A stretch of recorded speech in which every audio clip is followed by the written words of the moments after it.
بسم الله الرحمن الرحیم. قدرمندو لیدونکو او اوریدونکو او ګرانو هیوادوالو سلامونه احترامات مې ومنئ.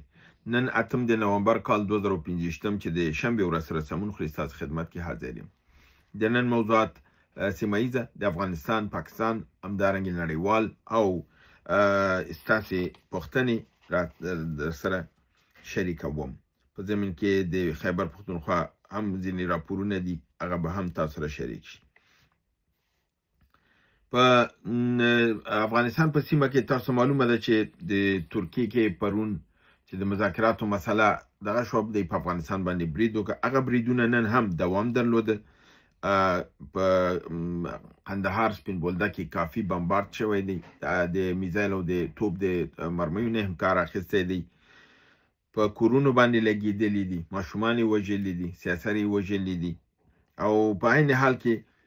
مذاکرات هم الته دوام درلوده او د هغې ترمنځ خبرې دا وي کوم نتیجه یې لا تر اوسه نه ده راوتې. او د پاکستان وزیر دفاع دا هیله لري چې دا په یعنی خبرونه داسې ښکاري چې نه غواړي چې دا مذاکرات کامیاب شي، ځکه ناکامۍ کې دی دغه دی او خپل د بادار لپاره چې کوم شی هدف دی لري هغه باید دوی پیاده کړي، ځکه چې په کامیابېدلو کې دوی لاندې راځي او دوی بایلي ارسه. همدارنګه اسلامي امارت 15 پخواني ماشینونه د دافع هوا چې په نامه د زپیو یا زی پی یو یادېږي دا فعال کړي دي. دا دومره موډرن اصلا نه ده، ډیره پخوانۍ زړه ده، یعنې 40 کاله مخکنۍ ده، خو د یو فعلا فعاله کړې ده. دا لپاره د هغه ټیټو هلیکوپټرو او که طیاره ټیټه راشي د هغې لپاره دافع هوا کار کولی شي. دومره قوي شی نه دی چې که فرضاً د نن موډرن طیارې چې دي اج کوم حملې ته راځي د هغې دافع هوا نشي کولی، یعنې هغه طیارې چې په جګه راځي هغه نشي وهلی. که په ټیټه باندې هلیکوپټر راشي یا فرضاً په ټیټه باندې ډرون طیاره راشي، که په ټیټه باندې جنګي طیاره راشي، کیدای شي چې لږ څه کار وکړي. 15 د دغې نه فعال کړي دي او سرحداتو کې نصب کړي دي. همدارنګه د پاکستان یو نامتو سیاستپوه او د یو سیاسي ګوند مشر، پخوانی مشر سراج الحق ویلي دي چې پاکستان اردو ته پیسه پتانه کې ویلي دي چې که چیرته ته دومره ځان ته نر وایې او ځان مردانه ګڼې او په افغانستان بریدونه کې، نو ولې کشمیر نه آزادی؟ که ته دومره مردانه خو لاشه کشمیر آزاد که. 80 کاله شو کشمیر د هندوانو نیولی دی، ولکه عسکر هلته پراته دي، اخواته کتلی نشي، راځي په قندهار او سپین بولدک کې په مظلومو خلکو باندې بمبارد کوي. د مهم ټکی په دې دغه پیام کې دا دی چې زه د سراج الحق دا نوم مې واخیسته چې ورورو تاسو ګورئ چې پر نن مې سراج الحق پیام تاسو درکړ، پرون مې تاسو د آصف دراني پیام درکړ، وړمه ورځ مې تاسو د محمود خان اسکزي او د اسحاق ډار مسیج درکړ، د هغه نه یو ورځ مخکې مې د منصور احمد خان سفیر پیام تاسو درکړ، د جنرال احسان الحق پیام مې درکړ. دغه ټول تاسو ته څه ښیي؟ دا ښیي چې د پاکستان سیاسیون د پاکستان د اردو د دغه عمل مخالف دي، هغې دغه جنګ نه غواړي. او بل دا دی چې د کې اکثریت د پښتنو دی، محمود خان اسکزی پښتون دی، آصف درانی پښتون دی، سراج الحق پښتون دی، دا فکر کوم جنرال احسان الحق هم دی، همدې سیمې دی. نو په دې رقم ته د دې نه دغه راځي چې د پښتانه که بلوچ دي هغې په دې اوس پوهېږي چې پنجاب لګیا دی ظلم کوي او دوی په حق باندې خپاړي، نو د لپاره هغې خپل ځان فاصله ورسره جوړوي. همدارنګه په بنو کې نن مجاهدینو عملیات کړي دي، 14 پوځیان یې وژلي دي، 6 یې ټپیان کړي دي او د بنو مرکزي ښار یې نیولی دی. دا چې ساتي به یې نه به ساتي بېله خبره ده، خو د ښار یې د حکومت د ولکې نه خلاص کړی دی. په نړیوالو خبرونو کې اسرائیل نن د لبنان په 2 ښارونو العباسیه او تورا باندې شدیداً بمباري کړې ده او د ننه هلته د حزب الله هغه ساختماني فابریکې او تولیدات دغه وهلي دي چې د کورونو د آبادولو لپاره د کانکریټي چتونه دیوالونه او دا چې جوړوي، یعنې دی په دې وهلي. دا خو اسلحه نه ده، دا خو کوم میزایل نه دی، دا خو د ساختماني او د آبادۍ دغه دی، اما دی په دې وهلي وي. د دې نه دوی زمونږ په خلاف ځان ته بنکرونه جوړوي، دا مونږ وهلي. یعنی حتی ساختمانی شان هم التوس دی نه پریدي د ساختمانی دغه وਹੀ وي دام زموږ ته هدف دی لپاره د ساختمانی موادونه یعنی د تعمیراتي موادونه هم ځانته نظامی هدف جوړي. همدارنګه مدمدوف د امنیت شورا مرستیال د روسیې پخوانی رئیس جمهور مو د ویلي چې امریکا روسیې دې ته مجبور کړله چې د ټول عیاره یا د همه جانبه اتمی اسلحه تجربه ته لاس واچي. یعنی دا وی چې د امریکا ځکه چې امریکا لاړله په طرف د تسلیحاتو او تجربو نو موږ هم دې ته مجبور کړو چې موږ هم باید فل اتمی تجربو ته لاس واچو. بل امریکا یو میزایل تجربه ک په نامه د مینټ مان 3. دا مینټ مان 3 د میزایل چې دی دا اتمی سلاح وړلی شي، خو دوی دا ټیسټ بدون د اتمی سلاح یعنی بدون د کلاګک نه وکړ او وی چې دا ډیر موافقانه انجام شوی دی او د په 4 د نومبر یعنی د سه شنبه پورې د تجربه کړې ده. همدارنګه امریکا د سوریې په دمشق کې یعنی په پایتخت کې یو هوایي اډه جوړه کړې ده چې دا هوایي اډه به د دې به امنیتي تړون به تړل کیږي او الجولاني به د امریکا کې په موجکل زی دا به تړي چې ترڅو په دمشق کې یو نظامی هوایي اډه امریکا ته ورکړي. یعنی دا ورو هغه چې خلاصيږي ما تاسو ویلو چې دا خوراغه په نامه د جهاد او د امریکا په ضد اوس د امریکا ته چې په دمشق کې اډه ورکړله نو نور پاتې شو. نو ښکاره خبر شول چې په سیمه کې د نورو ممالکو هغه چې پخوا د امریکا ته هغه به حیثیت ورکوي هغه به ټوټې کېږي. دا چې دی دا به د امریکا او د اسرائیلو لاسه پورې ودرېږي او کله چې دا قرارداد امضا کوي نو یو امنیتي نظامی قرارداد به د اسرائیل سره امضا کېږي چې د سوریې جنوبي سیمې چې دي دا به غیر نظامی اعلانېږي، فریزون به اعلانېږي او دلته به د اسرائیلو د په حساب هجموني به او د سوریې کم هوایي ځواک به هلته نه ځي، فوز به هلته نه ځي، پولیس به هلته نه ځي او دا به د اسرائیلو په اختیار کې. نو دا د دې معاهدې لپاره دی روان دی دغې ته امریکې ته او دا د سیمې لپاره ښه نه برېښي. راځم د ستاسو پوښتنو ته. محمد ناصر طارق وایي د امریکا اتومي وسلې او میزایل ډیر مضبوط او قوي دي که د روس وسلې او میزایل. نو په دې متعلق به زه تاسو ته وایم چې توازن دا مشکله ده ځکه چې بعضې وسلې د روس ډېرې قوي دي، بعضې د امریکې دغه دي. په تیارو کې یوه تیاره د هغه ښه ده، یوه د ده ښه ده. میزایلونه کې دی هم قوي میزایل لري، هغه هم لري، هغه هم قاره پیما لري، دا هم قاره پیما لري. په دې رقم ته دا دغه شته دی بالکل دی په منځ کې. نو داسې یو مثال به تاسو درکړم. اوس امریکا F-16 طیارې لري، F-15 دی، F-18 دی، دغه دی F-22 دی، F-35 دی، دغه دی همداسې په نامه د دغه مختلف دغه رپټور طیاره لري امریکا F-22 رپټور. بیا د دې کې فرضاً قیمتونه د لحاظ نه که وګورئ د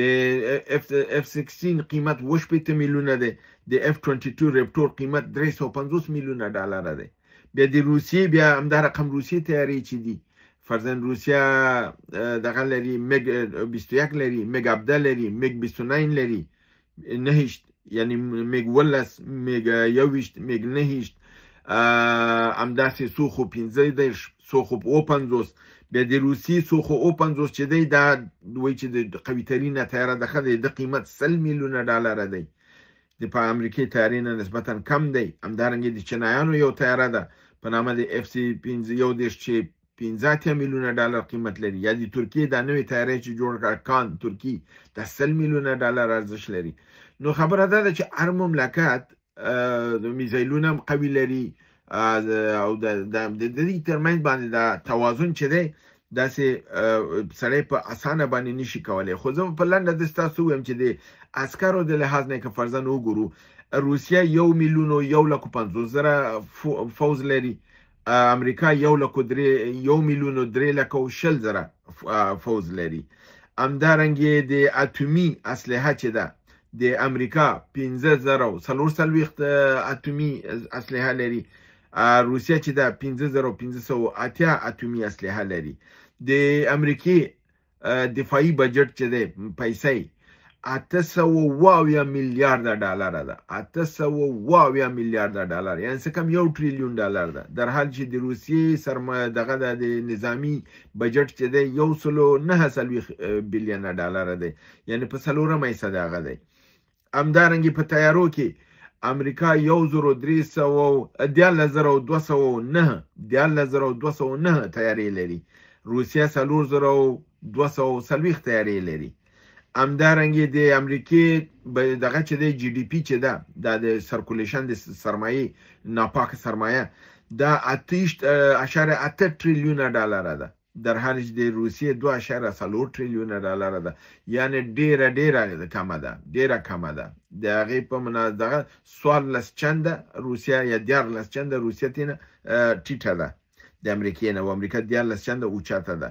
نو دغه توازن دی د دې دواړو دغه د لپاره، خو امریکا ځان ته سوپر طاقت وای، ځان ته لوی طاقت وای، او د دغه نه ځان روسیې نه یا چین نه ټول نه ځان جګ بولي. او د خو روسیه هم په همدغه صلاحیت سره چې لري، بیا د خوره بیا د روسیې ډیره لویه ده چې په حساب هم په اروپا کې ده، هم په اسیا کې ده، او هم په یو سر د دنیا کې چې د امریکای سره نښتې ده، بل سر کې اروپا کې ده، او بل سر کې د اسیا کې ده. ډیره لویه خوره لري چې 12 میلیونه کیلومتر مربع نه زیاته ده، نو ډیره زیاته لویه خوره لري. نو طاقت خو په دې باندې نه دی چې فرضاً انبار د اسلحې دا دی چې یو دانه دي خو کاري دي. اوس روسیه داسې میزایلونه هم لري چې قراپیمه چې هغه اوس امریکا نه لري، او روسیان وایي که موږ د هغې نه یو دانه استعمالو چې په ظرف د 100 دقیقو کې امریکې ته رسېدی شي، د سرعت دونه دغه دی چې هغه بیا امریکا نه لري. بیا امریکا داسې بعضې وسایل لري چې هغه روسیه نه لري. نو د مقابله روانه ده، کوم شی چې هغه جوړ کېدی جوړی، که هغه د هغه څو خو F-35 جوړی، دا څو خو 35 جوړی، که هغه فرضاً سټلت جوړی، دا ورته څو خو 50 جوړی. دا رنګې دی په منځ کې دا مقابله روانه ده. دویمه پوښتنه د خالد جان 2503 ده چې د دوه پوښتنې کړي دي: آیا رښتیا پاکستان د هند سره تجارتي اړیکې لري؟ که تجارتي اړیکې لري نو افغانان ته ولې تانه ورکوي چې تاسو د هندوانو غلامان شولئ او د هغې سره تاسو ولې تجارت کوئ؟ نو دا خو ښکاره خبر ده چې هندوستان او پاکستان تجارت لري، بالکل لري. د هندوستان پیاز چې دی د پاکستان نه پوره کیږي، د هندوستان رومي چې دغه د پاکستان رومي چې دی د هندوستان نه بیا پوره کیږي، یعنی یو شي ته دی ضرورت لري، یو شي ته هغه ضرورت لري. د هندوستان او د پاکستان ترمنځ یو قرارداد، یو مالګې دی چې د 1940 تر اوسه را روان دی په نامه د پینک سالت، یعنی ګلابي مالګه، چې ډیره قیمتي مالګه د دنیا ده، او دا په پاکستان کې ده. او په هغه وخت کې چې قرارداد شوی په کیلو په حساب په 14 سنټه باندې شوی، 14 پیسو باندې، تر ننه پورې په هماغه 14 پیسو باندې. او هغه هندوان هغه مالګه په اروپا کې یو کیلو یې په $100 باندې دلته خرڅوي، نو په 14 سنټو یې اخلي، دلته یې خرڅوي. د دې منځ کې بالکل تجارت شته دی. د ترمنځ د ډېر وسایلو دي چې یو بل ته ضرورت لري، یا ته ډېر د دوا جوړونکو مواد دي چې یو بل ته ضرورت لري، یو دا لري هغې نه اخلي، هغې دې نه اخلي. دې په منځ کې بالکل تجارت شته دی. بعضې وخت کې ډېر لږ وخت لپاره ودرېږي، بیا بیرته شروع کېږي. د خالد جان دویمه پوښتنه دا ده چې آیا رښتیا پاکستان پوځ ته د پیسو غوښتنه کړې ده د اسرائیل نه؟ د هغې لیکلي دا د کوم اخبار کې نشر شوی دی، خو ما چې کوم خبر ما لوستی و هغه د یو ټویټر د استخبارات د دغې اسرائیلو نشر کړی و، او دوی ویلي دي چې پاکستان وایي چې دا دروغ دی. ښکاره خبره ده چې هغې وایي دروغ دی، ځکه چې دا کار معامله یې دوی اردو کوي، پټی کوي، او اردو یې د دې کې کوم شرم نه ګڼي، ځکه چې اوس غزې ته چې دا اردو روانه ده، خو دې پیسې به امریکا او اسرائیل ورکوي. چې امریکا او اسرائیل ورکوي، دوی دا بل ورکړی دی چې موږ عسکر رالیږو، فی نفر باندې موږ $10,000 غواړو. هغه ورته دوی ویلي $100، یعنی د 10 زره نه ورته 2 صفره ورته لرې کړي دي، 2 صفره ورته لرې کړي. دا دونه ځان غټ مه نیسه، حیثیت د دومره نه ده، ته د یو سپی حیثیت لري، $100 یې ورته مخکې کړي. بله پوښتنه زموږ د حبیب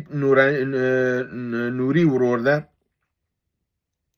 چې دا خبر دغه کړی دی چې د حملې نه پس باید د مذاکراتو میز ته دغه د اسلامي امارت هیئت نه وی تللی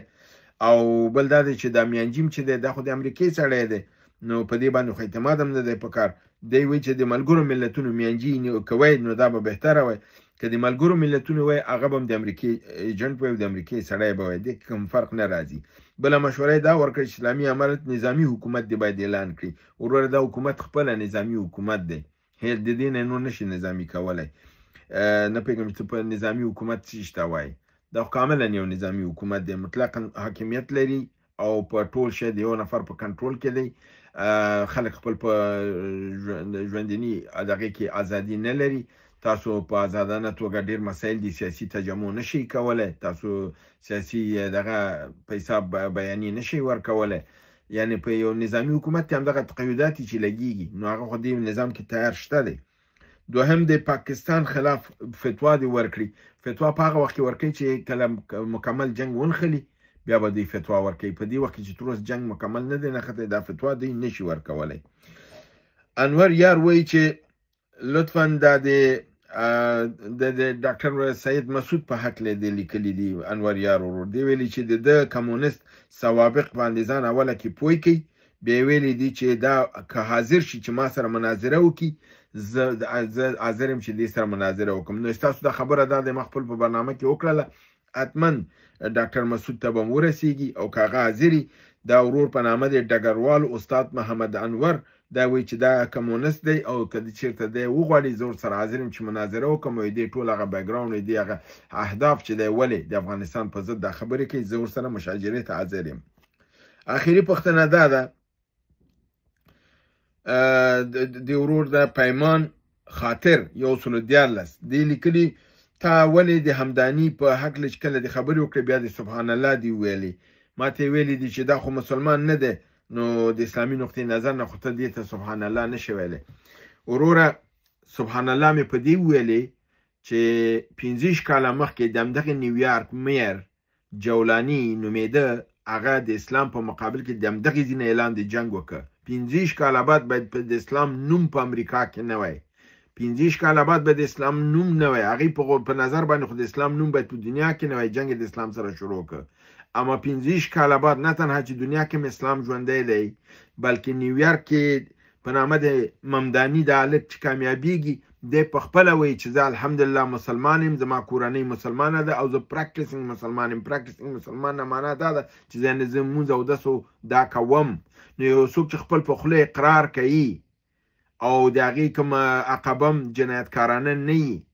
دا خو داسې نه دی لکه ډاکټر نجیب چې په کمونیستو کافرو ټول دنیا ته معلومو بیا د خلکو د غولولو لپاره راغی ویلې چې زه مسلمان شویم نو د هغې اسلام خو نه منل کېږي ځکه معلوم دی خلکو ته چې د مسلمان سره وجنګېده یو اسلامي خاوره یې ټوټې کړه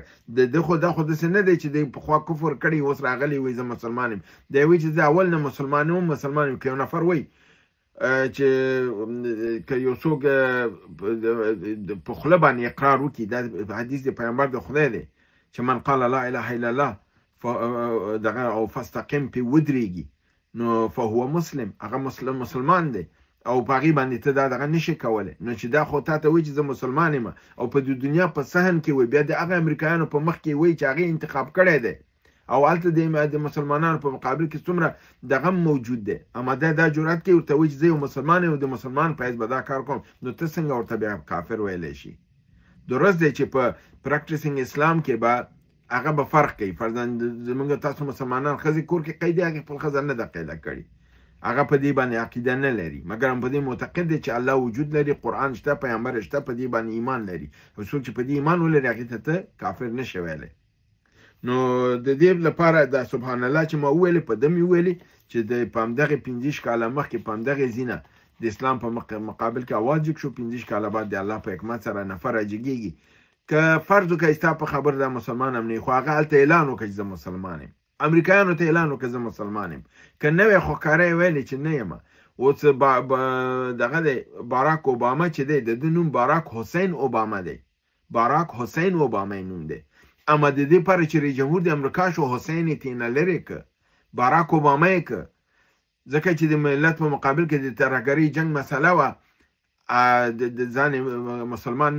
دغه نه که در حج د یو مسلمانې کورنۍ دغه دی باراک او حسین اوباما نوم دی د په اسنادو کې حسین نوم شته دی نو هغه خو انکار وکړ خپل په نوم باندې د خو انکار ونه کړ دا ودرې د ویزه مسلمان یم نو د شي ته باید متوجي اوسئ د سیر حسن د مکوي او بیا تاسو ماته ویلي دي ته خو مجاهد دا ځان ته مګم په عقاید او په دې باندې نه پوهیږي دا ته چې پوهیږم دا تا ته کفایت کوي کدا رقم ته چې په افغانستان کې د اسلام